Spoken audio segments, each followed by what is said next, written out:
Welcome to humanities हलवा है। Please share, like and subscribe. अबे कर देंगे ना, चल तू पढ़ा। स्वागत है तुम सभी का। चलो तो आज हम पढ़ेंगे स्ट्रक्चर ऑफ द अर्थ के बारे में। तो यारो, जैसा कि तुम जानते हो कि अर्थ 3 हिस्सों में डिवाइडेड है। सबसे ऊपर आता है क्रस्ट, क्रस्ट के नीचे मेंटल और मेंटल के नीचे कोर। अब ये क्रस्ट भी बहुत डिफरेंट है, कहीं पर पहाड़ है, कहीं पर ज़मीन, तो कहीं पर वाटर। ये जो तुम लाइन देख रहे हो ना, जो ये क्रस्ट और मेंटल को डिवाइड कर रही है, इसका नाम मोहो डिसकंटिन्यूटी है। अगर अब हम बात करें मेंटल की, तो मेंटल की अपर लेयर का नाम है एस्थेनोस्फेयर। हम ज्योग्राफर्स क्रस्ट और एस्थेनोस्फेयर को मिलाकर लिथोस्फेयर के नाम से भी जानते हैं। अब जो हमारी कोर है वो भी 2 हिस्सों में डिवाइडेड है। ऊपर वाले का नाम आउटर कोर है जो कि लिक्विड इन नेचर है, नीचे वाले का नाम इनर कोर है जो कि सॉलिड इन नेचर है। अब हम बात करते हैं क्रस्ट की। तो क्रस्ट का पहला पॉइंट होगा, it is the outermost solid part of the earth. It is brittle in nature. अर्थ की इस लेयर को हम सियाल के नाम से भी जानते हैं क्योंकि इस लेयर के अंदर सिलिका और एल्यूमिनियम जैसे मिनरल्स प्रेजेंट होते हैं। अगर हम क्रस्ट की थिकनेस की बात करें तो ये बहुत डिफरेंट होती है। ओशन के नीचे ये 5 किलोमीटर्स की होती है, ज़मीन पर ये 30 किलोमीटर्स की होती है, और अगर हम वहीं बात करें पहाड़ों की तो ये 70 किलोमीटर्स होती है। एक फिलअप तुम सब याद रखना कि rock found in the oceanic crust is basalt. Basalt अभी हम इसी चैप्टर में थोड़ा आगे कवर करेंगे। अगर हम क्रस्ट की डेंसिटी की बात करते हैं तो ये प्लेट्यू और माउंटेन्स में 3 ग्राम सेंटीमीटर क्यूब होती है, और वहीं ओशन में ये 2.7 ग्राम सेंटीमीटर क्यूब होती है। अब हम आ जाते हैं अपनी दूसरी लेयर पे। जी हाँ, mental. It lies between crust and core. Mental भी 2 हिस्सों में डिवाइडेड है। जो हमारा लोअर मेंटल होता है वो सॉलिड होता है, जबकि एस्थेनोस्फेयर सेमी सॉलिड होता है। एस्थेनोस्फेयर में काफ़ी सारा मैग्मा होता है जो कि वॉल्केनिक इरप्शन के समय बाहर निकल के आता है। जब ये मैग्मा ओशन में चला जाता है और ठंडा हो जाता है तब हम इसे बसाल्ट कहते हैं।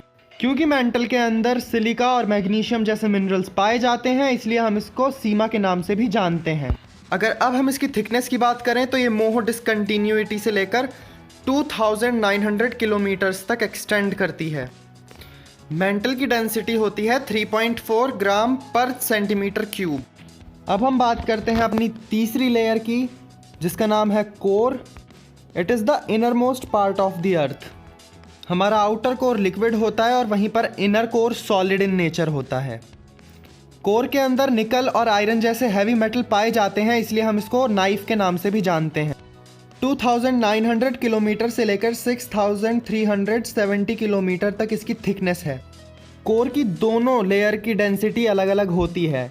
जो हमारा आउटर कोर है उसकी डेंसिटी 5 ग्राम सेंटीमीटर क्यूब होती है, और जो इनर कोर है उसकी डेंसिटी 13 ग्राम पर सेंटीमीटर क्यूब होती है। सेस्मिक एक्टिविटीज़ को हम अर्थक्वेक एक्टिविटीज़ के नाम से भी जानते हैं। तो इस बार हम जो टॉपिक कवर करने वाले हैं वो है अर्थक्वेक। अर्थक्वेक एक नेचुरल डिजास्टर होता है। Earthquake is the shaking of earth, और जब भी अचानक से एनर्जी रिलीज होती है तब अर्थक्वेक आता है, और ये एक एंडोजेनिक प्रोसेस है। जब भी 2 प्लेट डाइवर्ज होती है तो हैवी वाली जो प्लेट होती है वो नीचे की तरफ सिंक करती है। इससे दोनों प्लेट के बीच में एक शार्प स्ट्रेट लाइन, जिसे हम फॉल्ट कहते हैं, वो खिंच जाती है। जब इन दोनों प्लेट में बहुत ज़्यादा प्रेशर इकट्ठा होता है तब बहुत ज़्यादा एनर्जी रिलीज़ होती है। जहाँ पर यह एनर्जी रिलीज़ होती है उसको हम हाइपोसेंटर या फोकस के नाम से जानते हैं, और इस पॉइंट से वो हर डायरेक्शन में फ्लो करती है। हाइपोसेंटर के बिल्कुल 90 डिग्री पर एपिसेंटर होता है। It is point on surface nearest to the focus. इस जगह पर वेव्स सबसे पहले महसूस की जाती हैं। अर्थक्वेक वेव्स 2 टाइप की होती है। एक होती है बॉडी वेव, दूसरी होती है सरफेस वेव। जब फोकस से एनर्जी निकलती है तब बॉडी वेव जनरेट होती है। जब बॉडी वेव अर्थ के सरफेस से टकराती है तब सरफेस वेव का जन्म होता है। Body wave move in all direction, जबकि surface wave moves along the surface. Body wave less destructive होती हैं और सरफेस वेव मोर डिस्ट्रक्टिव होती हैं। अब तुम इसे डायग्राम से समझो। हाइपोसेंटर से बॉडी वेव जनरेट होती हैं। जब ये सरफेस से जाके टकराती हैं तब ये सरफेस वेव बन जाती हैं और ये सरफेस के अलॉन्ग मूव करती हैं। बॉडी वेव भी अब 2 टाइप की होती है। एक होती है पी वेव, दूसरी होती है एस वेव। पी वेव को हम प्राइमरी वेव के नाम से भी जानते हैं, एस वेव को हम सेकेंडरी वेव के नाम से जानते हैं। पी वेव सेस्मोग्राफ पर सबसे पहले रिकॉर्ड होती हैं। सेस्मोग्राफ एक ऐसा इंस्ट्रूमेंट होता है जो कि वेव्स को रिकॉर्ड करता है और दो वेव के बीच में कितना टाइम डिफरेंस है उसको बताता है। सेस्मोग्राफ पर एस वेव दूसरे नंबर पर रिकॉर्ड होती है। पी वेव का शैडो रीजन स्मॉल और एस वेव का शैडो रीजन लार्ज होता है। पी वेव सॉलिड, लिक्विड और गैसेस तीनों से ही ट्रैवल कर सकती है, वहीं पर जो एस वेव होती है वो सिर्फ और सिर्फ सॉलिड मटेरियल से ही ट्रैवल कर सकती है। अगर हम इसकी वॉक की बात करें तो ये कंप्रेशन और रिलैक्सेशन करती है और वेव के बिल्कुल पैरेलल चलती है। और अगर हम एस वेव की वॉक की बात करें तो इसमें जो मटेरियल होता है आपका पार्टिकल वो अप डाउन होता रहता है वेव से परपेंडिकुलरली। वेव और पी वेव के बीच में 0 डिग्री का एंगल होता है, वहीं पर एस वेव और वेव में 90 डिग्री का एंगल होता है। सरफेस वेव को हम एल वेव के नाम से भी जानते हैं। It is the last wave to record on seismograph और ये बहुत ज़्यादा डिस्ट्रक्टिव भी होती है। चलो अब तुम सब अपने सेस्मोग्राफ के साथ तैयार रहो और अपने जोग्राफर्स वाले कपड़े पहन लो, क्योंकि ब्रेकिंग न्यूज़ आ चुकी है। और अब तक की सबसे बड़ी खबर, हिमालय क्षेत्र में भूकंप के झटके महसूस किए गए। भूकंप बहुत भयानक था, वहाँ पे सारे घर हिल चुके हैं। जोग्राफर, सेस्मोग्राफ पर कौन सी वेव सबसे पहले आ रही है? मुझे जल्दी बताओ, अपने ब्रह्मास्त्र निकालो, जल्दी बताओ, जल्दी जल्दी जल्दी। तो सबसे पहली जो वेव आती है वो आती है हमारे सामने पी वेव। दूसरे नंबर पर कौन सी है? ये है एस वेव। और तीसरे नंबर पर जो वेव है वो है सरफेस वेव। अब हम बात करेंगे शैडो रीजन की। तो पहले हम एस वेव की बात करते हैं। हाइपोसेंटर से ये वेव सारी की सारी डायरेक्शंस में निकलती है। इस वेव की एक खासियत होती है कि ये सिर्फ सॉलिड मटेरियल से निकल सकती है, लिक्विड मटेरियल से नहीं निकल सकती। और यही रीज़न है कि ये आउटर कोर से ट्रैवल नहीं कर सकती है। इस वेव के झटके सिर्फ और सिर्फ 105 डिग्री तक ही महसूस किए जा सकते हैं। और अगर अब हम पी वेव के शैडो रीजन की बात करें, 105 डिग्री तक तो पी वेव एस वेव के साथ ही ट्रैवल करती हैं। इनके आउटर कोर में घुसने पर रिफ्रैक्शन होता है, जिससे ये श्रिंक हो जाती हैं।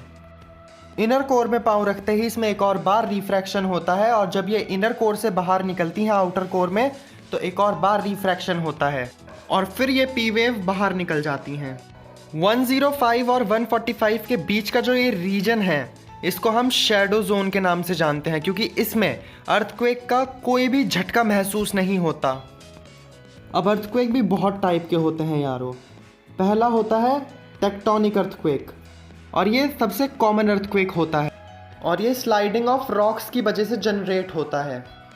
दूसरा होता है वॉल्केनिक अर्थक्वेक, और ये अर्थक्वेक सिर्फ उन्हीं इलाकों में आता है जहाँ पर कुछ ज़्यादा ही वॉल्केनोज होते हैं। तीसरा होता है कोलैप्स अर्थक्वेक। जिन इलाकों में ज़्यादा माइनिंग एक्टिविटीज़ होती हैं ये अर्थक्वेक वहाँ पर आता है। कई बार तो इस अर्थक्वेक से लोगों की जान भी चली जाती है। अब फोर्थ टाइप का अर्थक्वेक होता है एक्सप्लोजन अर्थक्वेक। जैसे हमने कहीं पर मिसाइल गिरा दी तो वहाँ पे उस मिसाइल के इम्पैक्ट की वजह से अर्थक्वेक आएगा। लास्ट टाइप का अर्थक्वेक होता है रिजर्वॉयर इंड्यूस्ड अर्थक्वेक। जिन इलाकों में लार्ज रिजर्वॉयर होते हैं, मतलब लेक टाइप, ये अर्थक्वेक वहाँ पर आते हैं। अगर कभी कोई अर्थक्वेक जिसका मैग्नीट्यूड 5+ है वो ओशन के नीचे आ जाए तो वो सुनामी को जन्म दे सकता है। अर्थक्वेक की मैग्नीट्यूड फाइंड आउट करने के लिए रिचर स्केल का इस्तेमाल किया जाता है, जिसके ऊपर 0 से लेकर 10 तक नंबर लिखे होते हैं। अर्थक्वेक की इंटेंसिटी फाइंड आउट करने के लिए हम मर्सली स्केल का इस्तेमाल करते हैं, जिसके ऊपर 1 से लेकर 12 तक नंबरिंग हो रखी होती है। एग्जामिनर्स का एक बहुत ही ज़्यादा favourite question, right the effects of earthquake. First point, loss of life and property. Earthquake आने से काफ़ी सारी बिल्डिंग गिर जाती हैं, जिससे लोगों की मृत्यु हो जाती है। Second point, change in land forms. Earthquake की वजह से माइन वगैरह कोलैप्स हो जाती है, माउंटेन्स टूट जाते हैं। अर्थक्वेक से सुनामी भी आती हैं, लैंडस्लाइड भी हो जाती हैं। अर्थक्वेक की वजह से ही डैम्स टूट जाते हैं और जो एरियाज़ डैम के आसपास होते हैं उनके अंदर बाढ़ आ जाती है। अर्थक्वेक का एक बहुत ही ज़्यादा सीवियर इम्पैक्ट हमारे मीन्स ऑफ कम्युनिकेशन और ट्रांसपोर्ट पर पड़ता है। कई बार शॉर्ट सर्किट होने के कारण बिल्डिंग्स में फायर भी लग जाती है। मेरी वीडियोस देखने के बाद तुम एक बार एनसीईआरटी उठाकर पढ़ लिया करो। उससे क्या होगा, एक क्विक रिवीजन हो जाएगा और सारी की सारी चीज़ें तुम्हारे दिमाग में फिट हो जाएंगी। बाय।